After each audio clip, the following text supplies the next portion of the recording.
Hello అందరికీ నమస్కారం. Welcome back to మధురిమలు.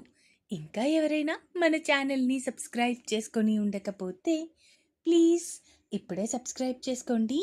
ఇక లేట్ చేయకుండా మన స్టోరీలోకి వెళ్ళిపోదామా? ఉంటా నీ జతగా ఎపిసోడ్ 38. ఇక సింధు ఒక అనార్కలి డ్రెస్ వేసుకొని ఫేస్ వాష్ చేసుకొని జడ ఒకసారి వేసుకొని కిందకి వచ్చింది. భార్య రాగానే తన చెయ్యి పట్టుకుని బయటకి నడిచాడు. వాళ్ళ వెనకే వెళ్ళాడు రిషి కూడా. రేయ్, ఆల్రెడీ అన్ని అరేంజ్మెంట్స్ అయిపోయాయి. ఇంకొక గంటలో ప్రెస్ మీట్ స్టార్ట్ అవుతుంది అన్నాడు రిషి. సరే అంటూ కార్లో కూర్చున్నాడు అర్జున్. తన పక్కనే సింధు కూర్చుంటే వెనక కూర్చున్నాడు రిషి. అర్జున్ రిషి చూపించిన థంబ్నెయిల్స్ చూస్తూ ఉంటే ఎప్పుడూ కామ్గా ప్రశాంతంగా శాంతంగా ఉండే అర్జున్ కూడా ఇప్పుడు చాలా కోపంగా గాంభీర్యంగా ఉన్నాడు. సింధుకి ఎంత ట్రై చేస్తున్నా కూడా కళ్ళల్లో నీళ్లు తిరుగుతూ ఉంటే వాటిని అతి కష్టం మీద కంట్రోల్ చేసుకుంటూ ఉంది సింధు. తన భార్య మీద పడ్డ ప్రతి మచ్చకి ప్రతీకారం తీర్చుకోవాలి అని అర్జున్ మనసు శత విధాలుగా పోరు పెడుతూ ఉంటే నా సింధు గురించి నోటికొచ్చినట్టు అడ్డమైన వాగుడు వాగినా ఏ ఎదవని వదలను. ఈ అర్జున్ అంటే ఏంటో చూపిస్తాను. నా భార్య జోలికి వస్తే ఏం జరుగుతుందో చూపిస్తాను అనుకుంటూ ఆలోచిస్తూ ఉన్నాడు. అర్జున్ ఎంత కోపంగా ఉన్నాడో అది తన డ్రైవింగ్ చేసే విధానంలో చూస్తూ ఉంటే తెలిసిపోతుంది. అందుకే రిషి కూడా అర్జున్ని కదిపే ధైర్యం చేయలేదు. ఇక కొంతసేపటికి ఆఫీస్ రావటంతో భార్యని తీసుకుని నేరుగా ఆఫీస్లోకి వెళ్ళిపోయాడు. సింధు, వెళ్ళి మీరా క్యాబిన్లో కూర్చో. మీరా నాతో పాటు రా అంటూ భార్యని అక్కడి నుంచి పంపించేసి మీరాని పిలిచాడు అర్జున్. సింధు దగ్గరికి వెళ్ళాడు రిషి. సింధు, నువ్వు దేని గురించి కంగారు పడుకురా. అర్జున్ ఉన్నాడు కదా, అంతా తను చూసుకుంటాడు ఈరోజు ఇష్యూ గురించి అన్నాడు రిషి. కానీ అన్నయ్య, అసలు ఇలాంటి నింద నా మీద వేయాల్సిన అవసరం ఎవరికుంది అడిగింది సింధు ఏడుస్తూ. సింధు, అర్జున్కి ఫేమ్ ఇంకా డబ్బు అన్నీ ఉన్నాయి. సో వాడి డబ్బు కోసం లేదా వాడిని ఎలా అయినా కిందకి తొక్కేయాలి అన్న పంతంతో ఎవరైనా ఈ పని చేయించి ఉండొచ్చు. వాళ్ళకి అర్జున్ తప్పులు ఎత్తి చూపే అంత దమ్ము లేదు. అందుకే వాడు ఎవడో గాని మీ పెళ్ళిని అడ్డం పెట్టుకొని అర్జున్ని దెబ్బతీయాలి అనుకుంటున్నారు, నిన్ను ఉపయోగించుకొని అన్నాడు రిషి. కాదన్నయ్య, ఈ సిచ్యువేషన్ అలా అనిపించట్లేదు. ఇందులో అర్జున్ గారి మీద పగ కంటే నా మీదే పగ కనిపిస్తుంది. కానీ అసలు నన్ను ఇలా చేయాల్సిన అవసరం ఎవరికుంది? ఒకవేళ అర్జున్ గారిని బ్లేమ్ చేయాలి అనుకుంటే ఇంకొక రీజన్ ఏదైనా వెతకొచ్చు, ఇది కాదు అంది సింధు. అంటే నువ్వేమంటున్నావురా? ఇది ఎవరైనా నీకు తెలిసిన వాళ్ళు చేసి ఉండొచ్చు అంటావా అడిగాడు రిషి. అంతా ఆలోచిస్తూ ఇందాక ఇంట్లో విషయం తెలిసినప్పుడు జగదీశ్వరీదేవి నవ్వుకోవటం చూసి అప్పుడు స్ట్రైక్ అవుతుంది. అన్నయ్య, ఇది ఖచ్చితంగా అత్తయ్య పని అంది సింధు. ఆవిడ పనా? అయినా నువ్వు అంత కరెక్ట్గా ఎలా చెప్తున్నావురా? ఎందుకంటే మేం వైజాగ్ నుంచి వచ్చిన దగ్గర నుంచి ఆవిడ ప్రవర్తనలో నేను చాలా మార్పు గమనించాను అన్నయ్య. ముఖ్యంగా అర్జున్ ఉన్నప్పుడు ఒకలా, అతను లేనప్పుడు ఒకలా ప్రవర్తిస్తుంది.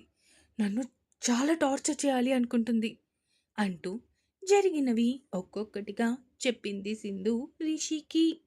నేను ముందే చెప్పాను కదరా ఆవిడ మంచిది కాదు అని. నువ్వే నా మాట నమ్మలేదు. ఇప్పటికైనా అర్థమైందా ఆవిడ ఎలాంటిదో? అర్థమైందన్నయ్య, కానీ ముందు నేను కూడా అస్సలు నమ్మలేదు. నువ్వు చెప్తే ఆవిడ అలాంటి తప్పు చేయరు అని అనుకున్నాను. కానీ ఆవిడ మరీ ఇంతకి దిగజారి ఇలా చేస్తుంది అని నేను కలలో కూడా అనుకోలేదన్నయ్య అంది సింధు. మనం వెంటనే ఈ విషయం అర్జున్ గారికి చెప్తే అప్పుడు ఆయనే నిలదీస్తారు కదా అత్తయ్యని అడిగింది సింధు రిషి వైపు చూస్తూ. అయ్యో పిచ్చి సింధు, నీకింకా అర్థం కాలేదా? అర్జున్ లోకంలో ఎవరినైనా గుడ్డిగా నమ్ముతాడు అంటే అందులో మొదటి వరుసలో ఉండేది ఆ జగదీశ్వరీదేవి. అర్థమవుతుందా? వాడేం చేసినా జగదీశ్వరీదేవికి చెప్పే చేస్తాడు.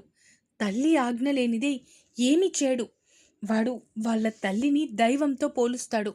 కానీ వాడికి తెలియదు కదా! అది ఒక విషసర్పమని. మనం తెలిసేలా చేయాలన్నయ్య అంది సింధు. వీళ్ళు ఇలా మాట్లాడుకుంటూ ఉండగానే అక్కడికి వచ్చారు అర్జున్ ఇంకా మీరా. ఏం మాట్లాడుకుంటున్నారిద్దరూ? అడిగాడు అర్జున్ లోపలికి వస్తూ. ఏం లేదురా, ఎవరు చేసుంటారా అని ఆలోచిస్తున్నాం అంతే. మీ పనంతా అయిపోయిందా? ఒకసారి బయటికి వెళ్ళరా అంటూ రిషిని మీరాని బయటికి పంపించేసి భార్య వైపు చూశాడు. సింధు, ఏం జరిగినా నువ్వు మాత్రం అస్సలు అధైర్యపడకు, అర్థమైందా? నేనున్నాను కదా, నేను చూసుకుంటాను.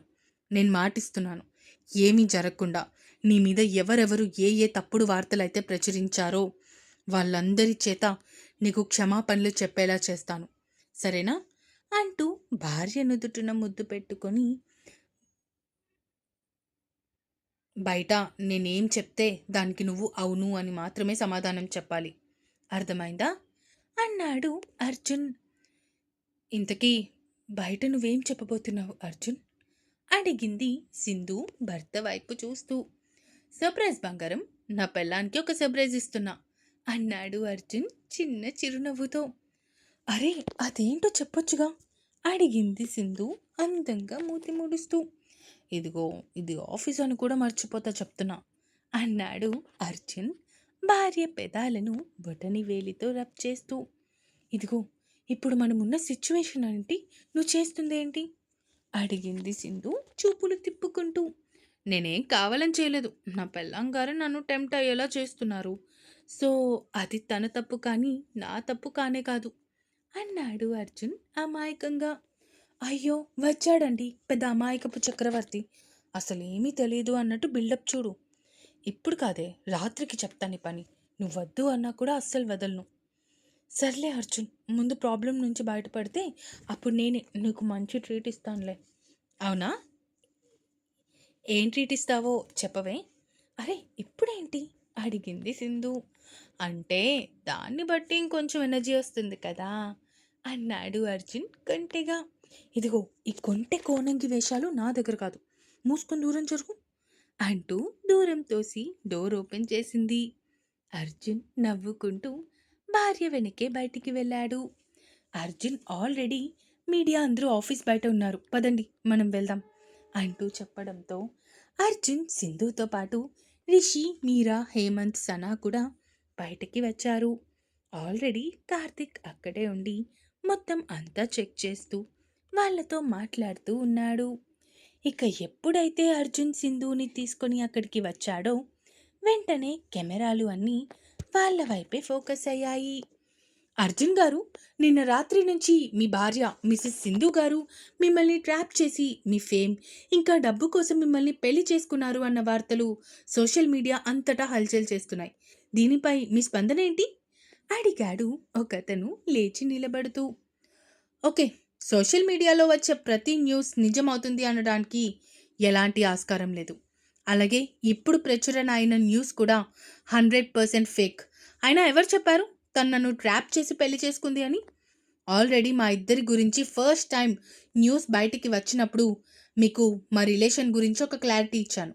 మీరు మళ్ళీ తనని ఎక్కడ తప్పుగా అనుకుంటారో అని అంగరంగ వైభవంగా తనని పెళ్లి చేసుకోవాలి అనుకున్న నేను సడన్గా తన మెడలో తాళి కట్టాల్సి వచ్చింది. మళ్ళీ మీరు తనని సెంటర్ చేసి ఇలా మాట్లాడడంలో ఏంటి మీ ఉద్దేశం? We are in love since 5 years, అర్థమైందా? ముందు న్యూస్లో ఎంత నిజం ఉందో ఎంత అబద్ధం ఉందో తెలుసుకోండి, అప్పుడు మీరు దాన్ని పబ్లిష్ చేయండి. సరే, సోషల్ మీడియాలో ఫేమ్ కోసం లేదంటే రీచ్ కోసం ఒక్కొక్కరు ఒక్కొక్క విధంగా పెడతారు. మరి మీరెలా దాన్ని మార్నింగ్ నుంచి హాట్ టాపిక్గా మార్చేశారు?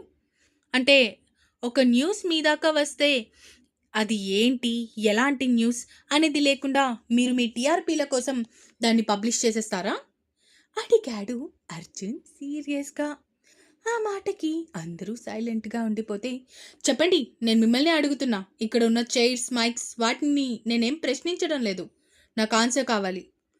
మీరు ఒక పబ్లిక్ ఫిగర్, మీ గురించి ప్రతి న్యూస్ చాలా వేగంగా ఇంటర్నెట్లో వ్యాప్తి చెందుతూ ఉంటుంది, మీరు దానికి ఎక్స్ప్లెనేషన్ ఇచ్చుకోవాలి అంది ఒక ఆమె. ఓకే, నేను ఒక పబ్లిక్ ఫిగర్, నేను ఒప్పుకుంటా, but at the end of the day నేను ఒక మనిషినే. నేను ఏమి పైనుంచి డైరెక్ట్‌గా ఊడి పడలేదు కదా! నాకు ఒక పర్సనల్ లైఫ్ ఉంటుంది. అర్థమవుతుందా? ఎంతవరకు మీరు ఇంటర్ఫియర్ అవ్వాలో అంతవరకు ఇంటర్ఫియర్ అయితే బావుంటుంది. అంతకు మించి ఇంకొక్క న్యూస్ నా గురించి గానీ, నా భార్య సింధు గురించి గానీ నెగెటివ్‌గా వస్తే I will see your end అంటూ మాస్ వార్నింగ్ ఇచ్చాడు అర్జున్. అక్కడ జరుగుతున్నది చూస్తూ తన భర్త తన కోసం స్టాండ్ తీసుకుంటూ ఉంటే చాలా నచ్చేస్తుంది సింధుకి. ఒక్క క్షణం లోకాన్నే జయించిన ఫీలింగ్ తన కళ్ళల్లో స్పష్టంగా కనిపిస్తుంది. ఇంకా ఉంది. ఈ ఎపిసోడ్ ఎలా అనిపించిందో కామెంట్స్ రూపంలో తెలియజేస్తారు అని కోరుకుంటున్నాను. అలాగే సబ్స్క్రైబ్ చేసుకోవడం మాత్రం మర్చిపోకండి. ఇక ఉంటాను. Bye bye.